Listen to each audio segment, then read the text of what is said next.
کہتے میں نے سنا تھا کہ نافرمان کی روح بہت مشکل سے نکلتی ہے اور جو نیک لوگ ہوتے ہیں ان کی روح آسانی سے نکلتی ہے.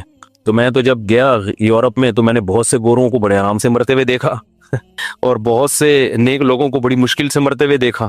تو یہ کیا ہے؟ تو کہہ رہے مجھے تو اسلام کے بارے میں اشکالات شروع ہو گئے.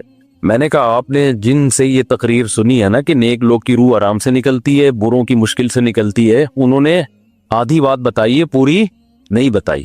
میں نے کہا یہ تو صحابہ کے دور میں نے کہا اگر آپ حدیثیں پڑھ لیتے ایک آیت سے کبھی تھوڑی مسئلہ حل ہوتا ہے.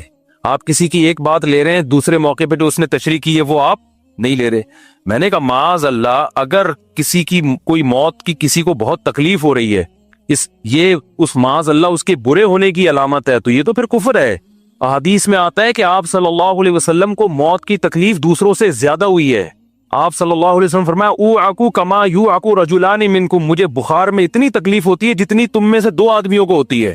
آپ پر جب بیماری آتی تھی نا، آپ کو تکلیف دوسروں سے زیادہ ہوتی تھی. اور امی عائشہ رضی اللہ تعالی عنہا فرماتی ہیں کہ نبی صلی اللہ علیہ وسلم کا سر مبارک میری گود میں تھا جب آپ کی روح نکلی ہے، اور آپ کی جو میں نے موت کی تکلیف دیکھی ہے، جس شدت میں آپ جس تکلیف میں تھے، اس کے بعد مجھے کسی کی موت کی جو آسانی سے کوئی دنیا سے گیا ہو نا، اس کے مرنے پر مجھے کبھی رشک نہیں آیا. رشک کا کیا مطلب؟ کہ بھئی یہ اتنی آسانی سے چلا گیا تو اس کا مطلب یہ زیادہ اچھا تھا، اور معاذ اللہ آپ صلی اللہ علیہ وسلم کے اعمال کم تھے، تو یہ تو ممکن نہیں ہے نا. کہتے ہیں مجھے کبھی کسی پہ رش نہیں آیا کہ آرام سے مر گیا تو بہت نیک ہوگا. ٹھیک ہے نا، بہت مشکل ہے سمجھانا. امی عائشہ فرماتی ہیں کہ یعنی امی عائشہ کی حدیث کا مفہوم بیان کر رہا ہوں کہ نبی صلی اللہ علیہ وسلم کی موت کے وقت جو تکلیف کی حالت تھی، اس کو جب سے میں نے دیکھا ہے، تو امی عائشہ کی بات کا خلاصہ یہ ہے کہ اب اگر میں کسی کو دیکھتی ہوں نا کہ آرام سے روح نکل رہی ہے، یعنی آرام سے مر رہا ہے، دنیا سے جا رہا ہے، تو مجھے اس پہ رش نہیں آتا کیونکہ بہت نیک ہوگا. کیا مطلب؟ اس کا نیک عمل سے تعلق بولتے کیوں نہیں ہے. لیکن ہمارے ہاں سارا مدار کس پر ہے؟ مرنے کے بعد شکل کیسی ہے اس کی؟ آڑا ترشا ہو گیا تو جہنم میں جا رہا ہے اس کا مطلب. اور اگر مرا ہوا ہے، دانت کھلے میں، ایسے لگ رہا ہے مسکرا رہا ہے، سیدھا کہاں جا رہا ہے؟ او بھائی، اگر خدا نہ خواستہ کوئی لکوے کا مریض تھا، کوئی فالج کا مریض تھا، وہ تو مرے گا تو اس کا تو بیچارے کا ہوگا تھوڑا سا چہرہ بھی ٹیڑھا ہو سکتا ہے، کچھ بھی ہو سکتا ہے، نیک لوگوں کا بھی ہو سکتا ہے. تو مدار کس پر ہے؟ اعمال پر. اور نیک لوگوں کو بعض دفعہ موت کے وقت ڈبل تکلیف دی جاتی ہے. ایک تو اس لیے دی جاتی ہے، یا تو اس لیے کہ کوئی گناہ ان کا باقی رہ گیا ہوتا ہے.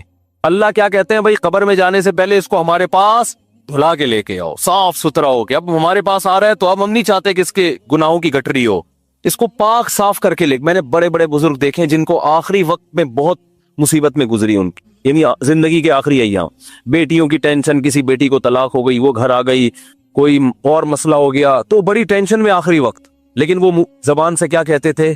شکر.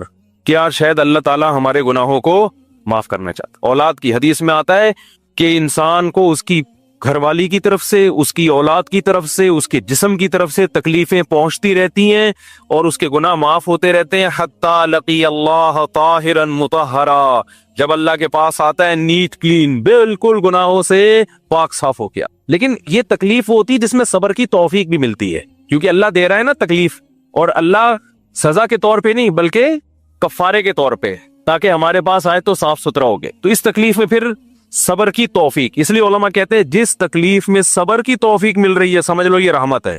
یہ کیا ہے؟ رحمت. یہ اللہ آپ کو بنانا چاہ رہا ہے کچھ. اب لوگ کہتے ہیں یہ والی تکلیف کیوں، وہ والی کیوں نہیں آئی، یہ تو بہت زیادہ ہو گئی. تو بھئی اللہ سے کوئی نہیں لڑ سکتا، وہ جو دے رہا ہے وہ اس پہ صبر کرو. اسی کو کہتے ہیں تقدیر پر رضا. کیا قبر والے سنتے ہیں؟ اگر نہیں سنتے تو ہم یہ دعا کیوں پڑھتے ہیں، السلام علیکم یا اہل القبور؟ وہ تو سنتے ہی نہیں. اختلافی مسئلہ ہے. ہماری رائے یہ کہ نہیں سنتے. قرآن مجید کی آیت ہے انک لا تسمع الموتى ولا تسمع الصم الدعاء، کہ نبی آپ مردوں کو نہیں سنا سکتے. تو اس پہ بہت کچھ لے دے ہوئی ہے، بہت کچھ کہا گیا ہے. تو احادیث میں بعض جگہ سننا بھی ثابت ہے. تو ہماری رائے یہی ہے، جو ہمارے اکابر میں سے بھی بہت سو کی رائے یہی تھی. حضرت مولانا سرفراز خان صفدر صاحب کا اس پر بہت تفصیلی رسالہ ہے، انہوں نے بھی آخر میں خلاصہ یہی بیان کیا ہے. وہ یہی ہے کہ اصل یہی ہے کہ مردے نہیں سنتے، الا یہ کہ جہاں سننا ثابت ہے تو وہاں ہم قائل ہیں. جیسے کہ حدیث میں آتا ہے کہ جب مردے کو دفن کر کے جاتے ہو تو یسمع قرع نعالہ، نعالہم، وہ لوگوں کی ابھی پاؤں کی چوکھٹ کی جو آہٹ ہے نا، پاؤں کی آہٹ، قدموں کی آہٹ، اس کی آواز سن رہا ہوتا ہے کہ فرشتے آ جاتے ہیں حساب کے لیے. تو وہاں یہ ہے کہ وہ جب آپ